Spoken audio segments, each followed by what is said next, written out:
Student आज हम start करने वाले हैं चैप्टर नंबर 8 जिसका नाम है बिरजू महाराज से साक्षात्कार। ठीक है। कथक की जब भी बात होती है तो सबके मस्तिष्क यानी कि दिमाग में अवश्य एक ही नाम अवश्य आता होगा, बिरजू महाराज। कथक की कला उन्हें विरासत में मिली थी, भारत की नहीं बल्कि विदेशों में भी। बिरजू महाराज का स्मरण उनकी मनमोहक प्रस्तुतियों के लिए किया जाता है। बिरजू महाराज का जीवन शास्त्रीय संगीत के रागों के समान ही उतार चढ़ाव भरा था।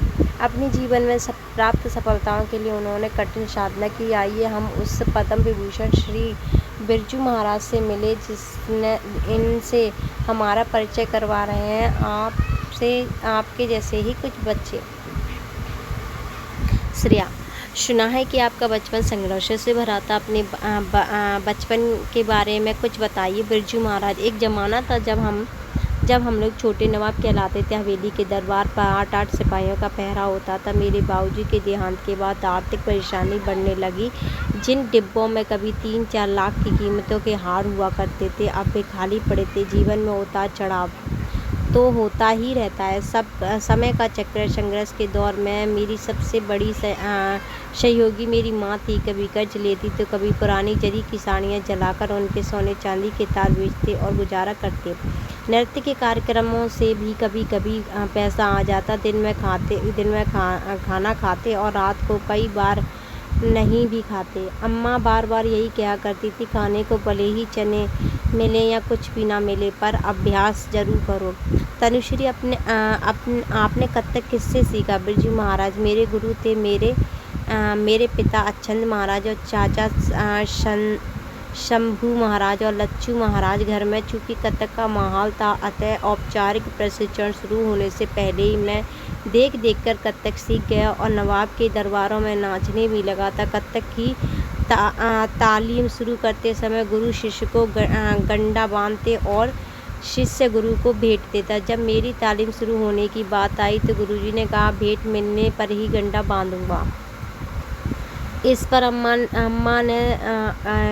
अम्मा ने मेरे 2 कार्यक्रमों की कमाई बाबूजी को भेंट के रूप में दे दी। गंडा गुरु और शिष्य के बीच पवित्रता का रिश्ता होता है। मैंने अब इस रस्म को उल्टा कर दिया है। कई वर्षों तक नृत्य सीखने के बाद जब देखता कि शिष्य में अच्छी लगन है तभी गंडा बांधता हूँ। तनुश्री, क्या पढ़ाई दूसरे कामों के साथ साथ संगीत और नृत्य जारी रखना संभव है? बिरजू, हाँ, वो यह तो अपने सामर्थ्य पर यानी कि ताकत पर निर्भर करता है या डिपेंड करता है। मेरे शिष्य शोभना नारायण IAS अफसर है और अच्छी नर्तकी भी है। मैं नृत्य के साथ साथ बजाता और गाता भी हूँ।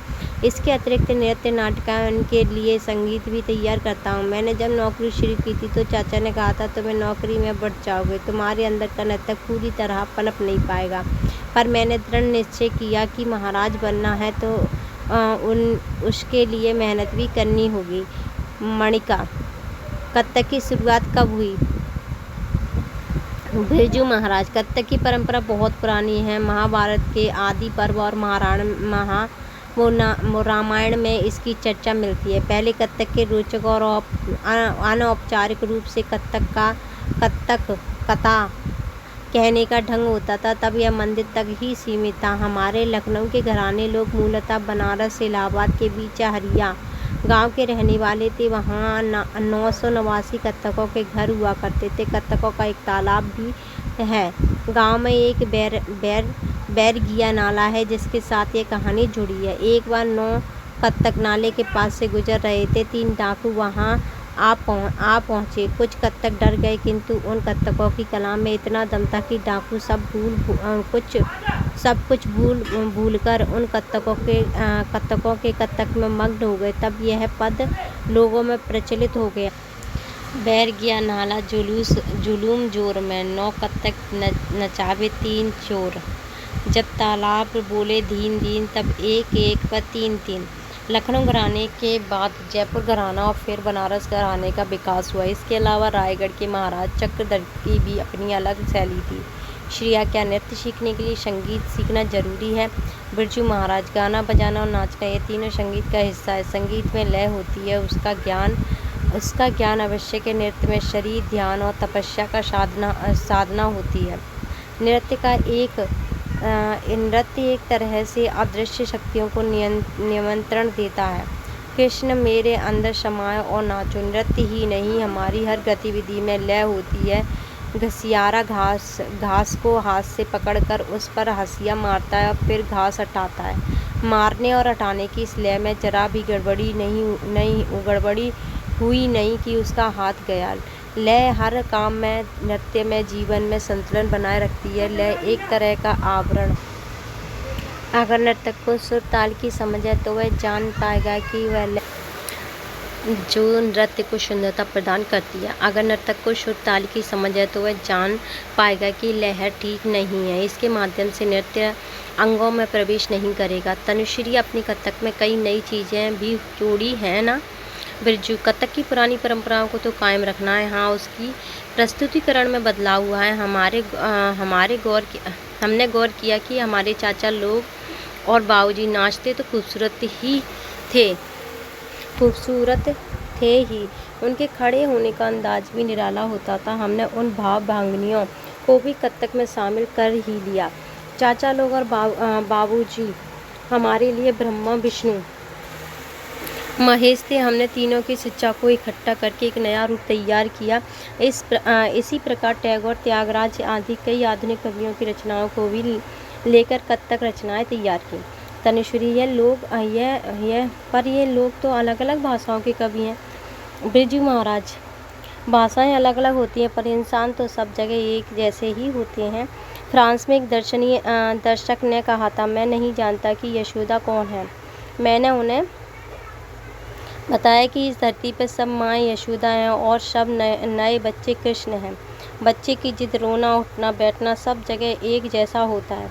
धीरे धीरे हमें अलग अलग भाषा, संस्कार और तौर तरीके मिलते हैं। चाहे नृत्य हो, चाहे कुछ और। परंपरा एक वृक्ष के समान होती है जो सबको एक जैसी छाया और आश्रय देती है। उसके नीचे बैठने वाले अलग अलग स्वभाव होते हैं। वृक्ष के लिए बीज को बोएं तो समय आने पर ही एक वृक्ष फलेगा।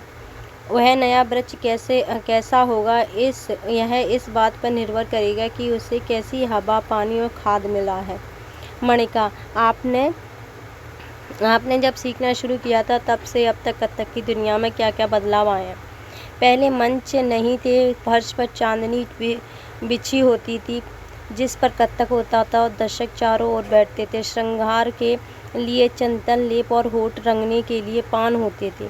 पहले नर्तक कथक के दृश्य का ऐसा विस्तृत वर्णन करते थे कि दर्शकों के सामने पूरा दृश्य खींच जाता था कि कैसे गोपियों ने घड़ा उठाया, धीमी चाल से पनघट की ओर चली, पीछे से कृष्ण चुपचाप आए, कंकड़ उठाया और दे मारा।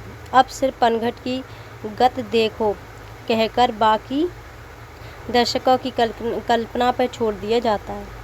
श्रेया, आपने गाना और बजाना और नाचना कब शुरू किया? बिरजू, बहुत छुटपन से ही तबला पीटना शुरू कर दिया था। चाचा ने कहा, लड़के के हाथ में लय।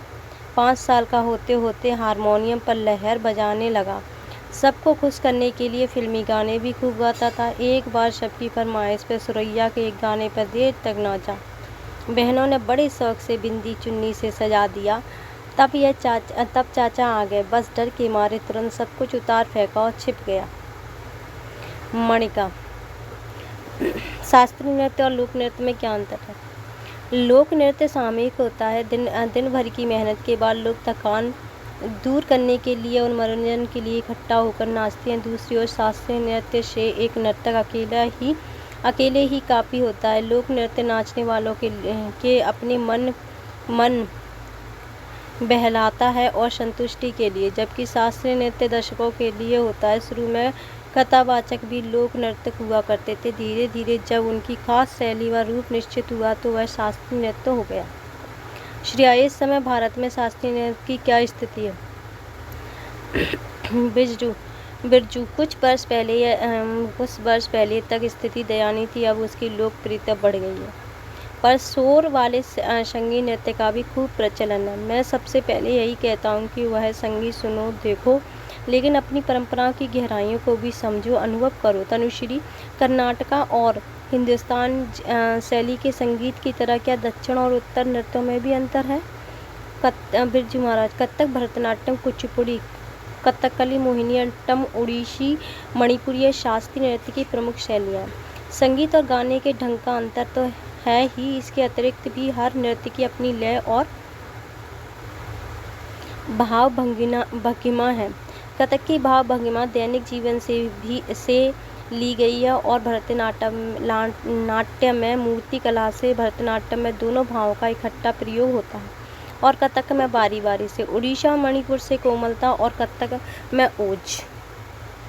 कथक में गर्दन को हल्के से हिलाया जाता है, चिराग की लौ के समान। इसी प्रकार उंगलियां भी बहुत धीरे धीरे हिलाई जाती हैं, जैसे घूंघट पकड़ने में, घूंघट उठाने में उंगलियां जरा से हिली नहीं कि चाचा भी तुरंत टोकते हैं, घूंघट उठा रहे हो या तंबू मंडिका। खाली समय में आप क्या करते हो? बिरजू, खाली तो होता ही नहीं हूँ, नींद में भी हाथ चलता है, मशीनों में मन खूब लगता है, और अगर मैं नर्तक ना होता तो शायद इंजीनियर होता। कोई भी मशीन या यंत्र खोलकर उसके कल पुर्जे देखने की जिज्ञासा होती तो मैं जानकर हैरानी होगी कि मैं अपने ब्रीफ केस में हरदम पेचकस और दूसरे छोटे छोटे औजार रखता हूँ। कभी अपना पंखा फ्रीज ठीक किया तो कभी और मशीनें। बेटी दामाद चित्रकार हैं, उन्हें देख देख कर पेंटिंग बनाने का भी शौक हो गया था। प्राय रात 12 बजे के बाद चित्र बनाने बैठता हूँ। जब नींद से आंखें बंद होने लगती है तो ब्रश एक तरफ रख देता हूँ और सो जाता हूँ। पिछले 2 वर्ष में लगभग 70 चित्र बनाए। श्री, अगर कोई बच्चा गाना बजाना नृत्य सीखना चाहे पर घर के लोग ना चाहते हैं तो ऐसे में क्या करना चाहिए? आजकल के माँ बाप से मेरी विनती, यदि बच्चे की रुचि है तो उसे लय के साथ खेलने दें। जैसे अन्य खेल हैं वैसे ही यह खेल भी है। इसमें बहुत कुछ सीखने को मिलता है। इस खेल की दुनिया में संतुलन, समय का अंदाजा व सदुपयोग बच्चों के लिए बौद्धिक विकास के लिए बहुत महत्वपूर्ण है। तनुश्री, क्या आपके परिवार में लड़कियों ने कथक नहीं सीखा? बिरजू, मेरी बहनों को कथक नहीं सिखाया गया, पर मैंने अपनी बेटियों को खूब सिखाया। लड़कियों के पास शिक्षा या कोई ना कोई हुनर अवश्य होना चाहिए ताकि वे आत्मनिर्भर हो सके। हुनर ऐसा खजाना है जिसे कोई नहीं छीन सकता और वक्त पड़ने पर काम आता है। बच्चों, तुम लोग संगीत सीखते हो? यदि नहीं तो जरूर सीखो, मन की शांति के लिए बहुत ज़रूरी है। लय हमें अनुशासन सिखाती है, संतुलन सिखाती है। नाचने, गाने और बजाने वाले एक दूसरे के साथ तालमेल बैठाकर एक नई रचना करते हैं। सुर और लय से हमें एक दूसरे का सहयोगी बनकर अपने लक्ष्य की ओर बढ़ने की प्रेरणा मिलती है।